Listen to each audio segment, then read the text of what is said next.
2024년 기준 삼성그룹의 매출액은 한국 GDP의 23%를 차지합니다. 한 기업이 국가 경제의 거의 4분의 1을 통제한다는 것입니다. 이것은 전 세계 어디에도 없는 현상이고 애플, 아마존, 구글을 모두 합쳐도 미국 GDP에서 차지하는 비중이 이보다 훨씬 낮습니다. 더 놀라운 것은 삼성만이 아니라는 것입니다. 상위 10개 재벌이 한국 GDP의 67.8%를 차지하고 일부 추정으로는 80%에 달합니다. 오늘 우리는 삼성, 현대, LG 같은 재벌이 어떻게 한국 경제를 완전히 장악하게 되었는지, 그리고 그들이 가진 보이지 않는 권력이 무엇인지 알아보겠습니다. 첫 번째 이야기는 전쟁의 폐허에서 탄생한 기회입니다. 1953년 한국전쟁이 끝났을 때 한국은 세계에서 가장 가난한 나라 중 하나였습니다. 1인당 국민소득은 볼리비아와 모잠비크보다 낮았고 북한보다 3분의 1 수준이었습니다. 농경지는 전체 국토의 22%에 불과했고 석탄은 거의 없었으며 석유는 한 방울도 나지 않았습니다. 하지만 바로 이 절망적인 상황이 재벌 탄생의 기회가 되었습니다.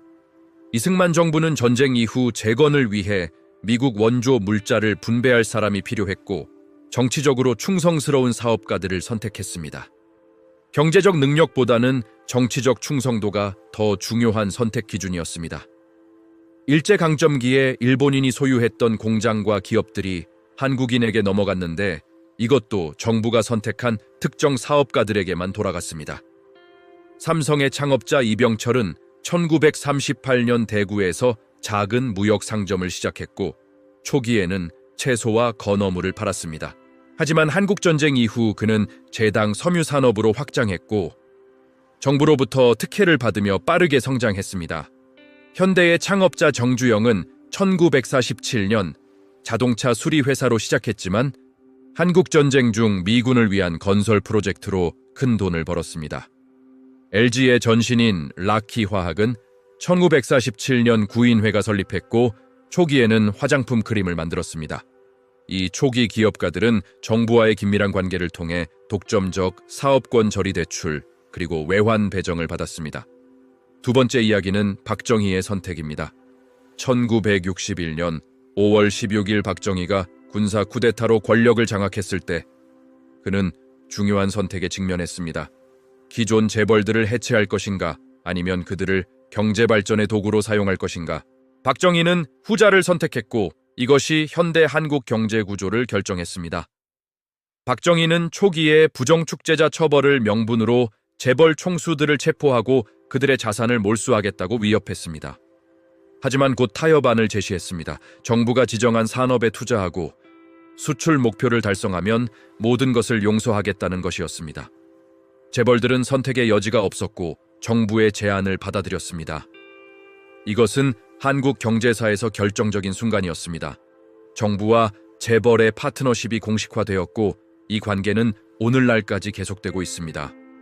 박정희 정부는 1962년 제1차 경제개발 5개년 계획을 발표했고 재벌들이 이를 실행할 주역이 되었습니다. 정부는 재벌에게 막대한 혜택을 제공했습니다.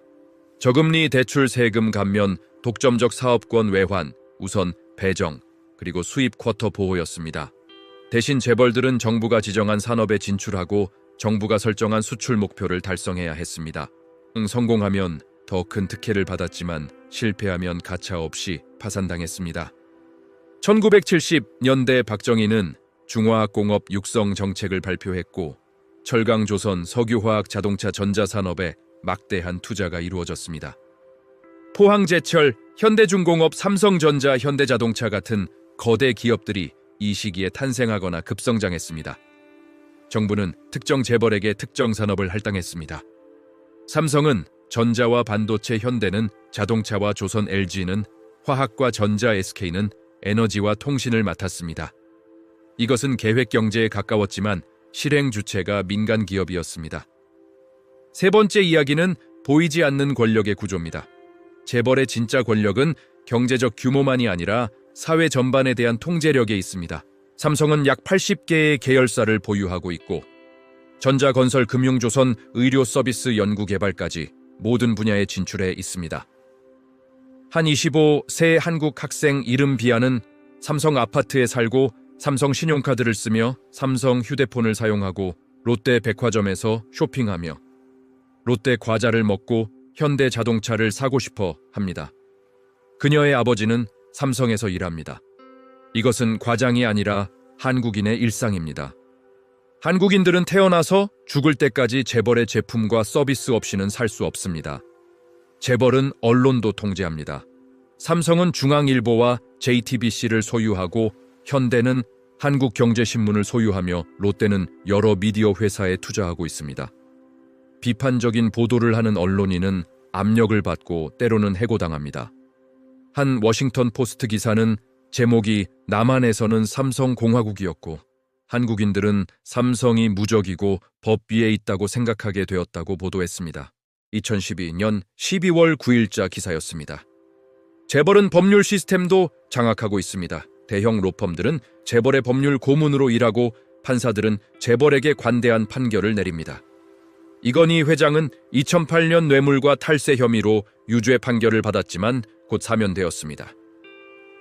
이재용 부회장은 2017년 박근혜 대통령 뇌물 사건으로 유죄 판결을 받았지만 2021년 가석방되었습니다. SK그룹 최태원 회장, 현대 정몽구 회장 한화, 김승견 회장 롯데, 신동빈 회장 모두 범죄 혐의로 유죄 판결을 받았지만 오래 감옥에 있지 않았습니다. 한국 법원은 경제에 미치는 영향을 이유로 재벌 총수들에게 관대합니다. 네 번째 이야기는 정치 권력의 장악입니다. 재벌은 직접 정치에 개입하지 않아도 정치를 좌우할 수 있습니다. 1988년 현대중공업 사장 정몽준이 국회의원에 당선되었고 이후 많은 재벌 인사들이 정치에 진출했습니다. 하지만 더 효과적인 방법은 뒤에서 정치인들에게 자금을 제공하는 것입니다. 2016년 박근혜 최순실 게이트에서 드러났듯이 삼성, 현대, SK, LG 4개 재벌이 청와대에 돈을 제공했습니다. 이 돈은 보수 단체와 극우 조직인 한국학부모연합과 엄마부대를 통해 친정부 시위를 조직하는 데 사용되었습니다. 이재용은 박근혜에게 뇌물을 제공한 대가로 삼성물산과 제일모직 합병에 대한 지원을 받았습니다. 이 합병은 이재용이 삼성그룹 전체를 장악하는 데 결정적이었습니다. 1600만 명의 한국인이 촛불혁명으로 박근혜를 탄핵했지만 재벌 시스템은 변하지 않았습니다. 이명박 대통령은 취임 후 이건희 회장의 탈세 혐의를 사면했고 친재벌 정책을 추진했습니다. 아부다비와의 원자력 계약을 성사시켰고 재벌이 금융 서비스 회사를 소유하는 것을 막는 법을 완화했습니다. 재벌이 정부를 통제하는지 정부가 재벌을 통제하는지 구분하기 어렵습니다. 실제로는 둘이 하나가 되어 움직이고 있습니다. 다섯 번째 이야기는 경제적 독점의 메커니즘입니다. 재벌이 경제를 지배하는 방법은 단순히 규모만이 아니라 구조에 있습니다. 계열사 간 순환 출자와 내부 거래를 통해 재벌 총수 일가는 소수 지분으로 거대 그룹 전체를 통제합니다. 이건희 회장은 사망 당시 삼성그룹 전체 주식의 0.57%만 소유했지만 그룹 전체를 완벽하게 지배했습니다. 어떻게 가능했을까요? A회사가 B회사 주식을 보유하고 B회사는 C회사 주식을 보유하며 C회사는 다시 A회사 주식을 보유하는 순환 구조 때문입니다. 2013년 한국에는 97,658개의 순환 출자 고리가 존재했습니다. 2014년 법 개정으로 신규 순환 출자가 금지되었지만 기존 구조는 그대로 남았습니다. 계열사 간 내부 거래도 문제입니다. LG전자는 LG 디스플레이에서 화면을 구매하고 삼성전자는 삼성 SDI에서 배터리를 구매합니다. 이런 거래는 시장 가격이 아닌 특혜 가격으로 이루어지고 이익은 총수 일가가 지배하는 회사로 흘러갑니다. 중소기업들은 재벌 계열사와 경쟁할 기회조차 얻지 못합니다. 재벌은 진입장벽이 높은 산업을 독점하고 규모의 경제를 달성하여 경쟁자를 시장에서 몰아냅니다. OECD 국가 중 한국의 대기업과 중소기업 임금 격차가 가장 크고 중소기업 근로자 평균 임금은 재벌 근로자의 63%에 불과합니다. 2011년에서 2014년 사이 한국 중소기업 중 단 0.01%만이 중견기업으로 성장했습니다. 이것은 OECD 보고서가 지적한 수치입니다. 여섯 번째 이야기는 외국인 투자자들의 역설입니다. 한국증권거래소에 상장된 711개 기업 중 약 683개가 외국인 투자자 지분을 보유하고 있습니다. 시장 가치의 거의 3분의 1이 외국인 소유이고 이 추세는 계속되고 있습니다.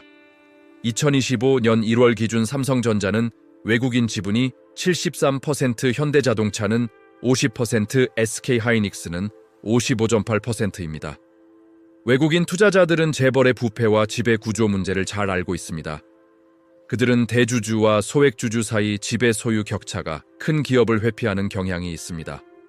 1997년 아시아 금융위기 이전에는 외국인 투자자들이 재벌을 특히 기피했습니다. 하지만 위기 이후 투자 패턴이 극적으로 변했습니다. 외국인 투자자들은 이제 재벌이든 비재벌이든 구분하지 않고 수익성과 유동성이 높은 대기업 주식을 선호합니다. 그럼에도 재벌들은 살아남았고 이것은 정부의 지원이 얼마나 강력한지 보여줍니다. 일곱 번째 이야기는 수출 의존과 국가 안보입니다. 한국 경제는 수출에 극도로 의존하고 있고 재벌이 수출의 대부분을 담당합니다. 삼성만으로도 한국 수출의 20%를 차지하고 반도체 수출을 제외하면 한국 무역 수지는 적자입니다. 이것은 재벌이 국가 안보와 직결된다는 것을 의미합니다. 재벌이 무너지면 한국 경제 전체가 무너지고 수백만 명이 일자리를 잃습니다. 정부는 이것을 잘 알고 있고 따라서 재벌을 보호할 수밖에 없습니다. 1997년 외환위기 때 다른 많은 재벌들이 파산했지만 삼성은 상대적으로 타격을 받지 않았습니다. 정부가 삼성을 구했기 때문입니다. 삼성은 너무 크고 중요해서 무너뜨릴 수 없었습니다. 이것이 바로 Too Big to Fail의 한국 버전입니다. 여덟 번째 이야기는 문화적 헤게모니입니다. 재벌은 단순한 경제 집단이 아니라 한국 문화와 정체성의 일부가 되었습니다. 한국인들은 재벌에 대해 양가적인 감정을 가지고 있습니다. 한편으로는 부패와 특권을 비판하지만 다른 한편으로는 재벌의 성공을 국가적 자부심으로 여깁니다. 삼성, 현대, LG가 글로벌 시장에서 성공하면 한국인들은 자랑스러워합니다. 이것은 재벌이 단순히 회사가 아니라 한국 그 자체라는 인식 때문입니다. 2014년 12월 5일 대한항공 부사장 조연아의 땅콩 회항 사건은 전 세계적으로 화제가 되었습니다. 그녀는 1등석에서 마카다미아 넛이 접시가 아닌 봉지에 담겨 나왔다는 이유로 분노했습니다. 그녀의 분노로 비행기는 게이트로 돌아갔고 사무장이 내려야 했으며 비행이 크게 지연되었습니다. 조연아는 항공법 위반으로 유죄 판결을 받고 징역형을 선고받았습니다. 이 사건은 재벌 가족의 권력 남용을 보여주었고 대중의 분노를 일으켰습니다. 하지만 재벌 시스템 자체는 변하지 않았습니다.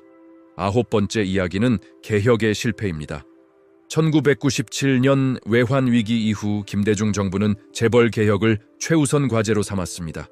5+3 원칙이 발표되었습니다.